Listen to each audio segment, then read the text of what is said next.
ഇന്നത്തെ ദിവസത്തിന്റെ പ്രത്യേകത മനസ്സിലായല്ലോ. എന്താണ് ഇന്ന്?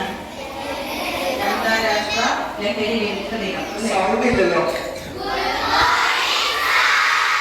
ഓക്കെ, ഇപ്പൊ അടിപൊളിയാണ്. സൗണ്ടിൽ നിന്ന് ചേട്ടൻ വലിക്കുന്ന സിഗരറ്റ് പുക ലഹരിയാണോ? ലഹരിയാണ് അല്ലേ?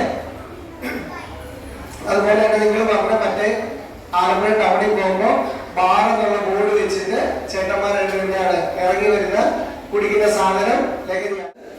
നമുക്ക് ഈ ഒരു സാധനങ്ങൾ മാത്രമല്ല വേറെ ഒരുപാട് ലഹരിയുണ്ട് അല്ലെ? നിങ്ങൾ മൊബൈലിൽ ഗെയിം കളിക്കുന്ന ലഹരിയാണോ?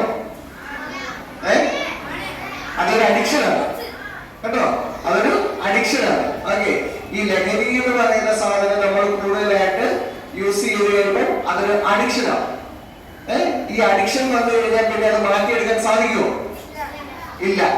ആ ലഹരി അഡിക്ഷൻ എന്ന് പറയുന്ന ഒരു രോഗാവസ്ഥയിലേക്ക് നമ്മൾ എത്തിപ്പെട്ട് കഴിഞ്ഞാൽ നമുക്ക് പിന്നെ അതിൽ നിന്ന് മാറാൻ സാധ്യതയില്ല. പിന്നെ നമുക്ക് അതിനെ കൺട്രോൾ ചെയ്ത് നിർത്താൻ മാത്രമേ പിടിച്ചു നിർത്താൻ മാത്രമേ. കേരളത്തിൽ മാത്രമല്ല, കഴിഞ്ഞ വർഷത്തെ സർവേ അനുസരിച്ച് ആലപ്പുഴ എന്ന് പറയുന്ന ജില്ലയിൽ റിസ്ക് ആയിട്ടുള്ള അല്ലെങ്കിൽ ലഹരി പദാർത്ഥങ്ങളുടെ ഉപയോഗം കൂടുതലായിട്ടുള്ള നമ്മുടെ രാജ്യത്തെ ജില്ലകളിലെ ഒരു ജില്ലയാണ് ആലപ്പുഴ ജില്ല എന്ന് പറയുന്നത്. അതായത് നമ്മുടെ ആലപ്പുഴ ജില്ലയിലും ലഹരി പദാർത്ഥങ്ങൾ വളരെയധികം സുലഭമായിട്ട് കുട്ടികൾക്കിടയിൽ പ്രചരിക്കുന്നുണ്ട്. അപ്പം പല സമ്മാനങ്ങളും വാഗ്ദാനങ്ങളും നൽകി അല്ലെ പല കാര്യങ്ങൾക്ക് നിങ്ങൾക്ക് എന്താണ് മേടിച്ചാൽ അവിടെ കൊണ്ടാവാം ഇവിടെ കൊണ്ടാവാം എന്നൊക്കെ ഓഫർ നൽകി നിങ്ങൾക്ക് ചിലപ്പോൾ ചില പൊതികളോ ചില കാര്യങ്ങളൊക്കെ നിങ്ങളുടെ കയ്യിൽ തന്നുവിടാനുള്ള സാധ്യത കൂടുതലാണ്. അങ്ങനെ എന്തെങ്കിലും ഉണ്ടാവുകയാണെന്നുണ്ടെങ്കിൽ അത് ആരെ അറിയിക്കണം? ആരെ അറിയിക്കണ്ടേ? അതെ, പാരന്റ്സിനെ അറിയിക്കണം. ഇല്ലെങ്കിൽ നിങ്ങളുടെ ടീച്ചർമാരെ കൃത്യമായിട്ട് അറിയിച്ചിരിക്കണം.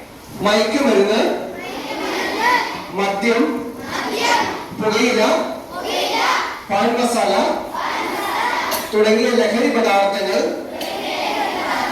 വ്യക്തികളെയും കുടുംബാംഗങ്ങളെയും ആരോഗ്യപരമായും സാമ്പത്തികമായും സാമൂഹികമായും സാംസ്കാരികമായും നശിപ്പിക്കുന്ന സാമൂഹിക വിപത്താണ് എന്ന് ഞാൻ മനസ്സിലാക്കുന്നു. ഞാൻ എന്തെങ്കിലും ലഹരി പദാർത്ഥങ്ങൾ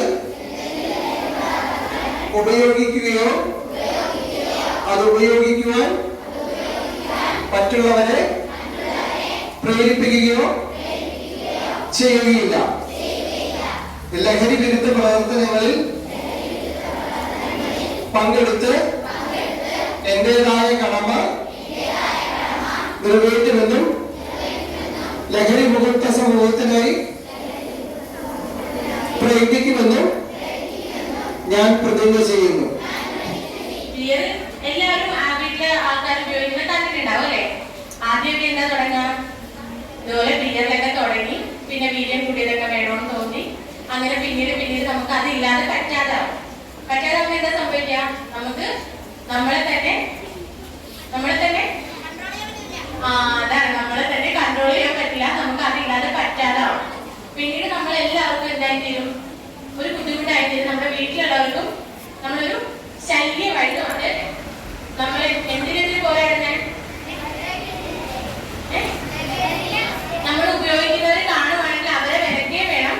നമ്മൾ ഇതൊരിക്കലും ഉപയോഗിക്കാൻ ഇടവരരുത്.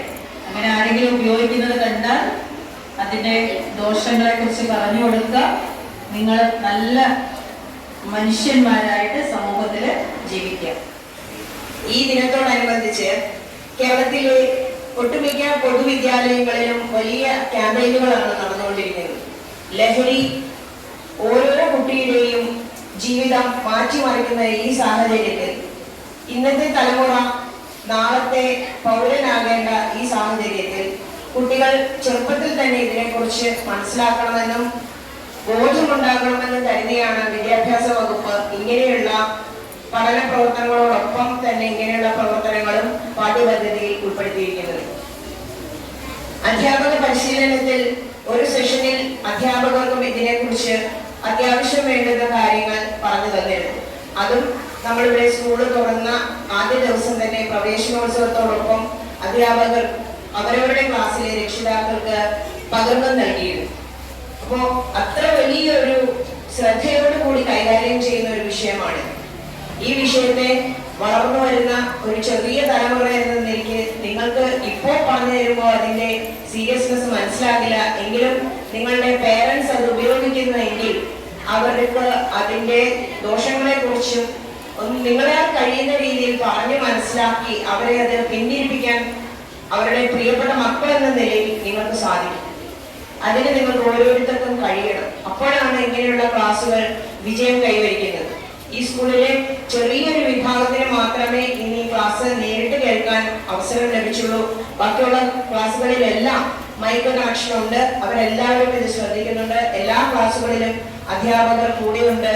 അപ്പോൾ ആ കുട്ടികൾക്കും ഇത് പ്രയോജനപ്പെടട്ടെ എന്ന് ആശംസിച്ചുകൊണ്ട് ഇന്ന് ഈ പരിപാടിയിൽ ഇവിടെ എത്തിയ 2 മാന്യദേഹങ്ങൾക്കും നന്ദി പറഞ്ഞുകൊണ്ട് നിർത്തുന്നു.